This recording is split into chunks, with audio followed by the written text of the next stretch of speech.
యేసుక్రీస్తు నామంలో బెతస్తా విడుదల పరిచర్య తరపున మీకు ప్రేమపూర్వకమైన వందనాలు. ఈ దిన వాక్య ధ్యానము.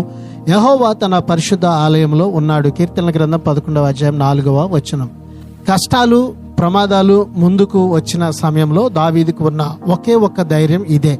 తన జీవితంలో జరుగుతున్నవన్నీ దేవునికి తెలుసు. ఆయన తన పరిశుద్ధ సింహాసనం నుంచి పరిపాలన సాగిస్తున్నాడు.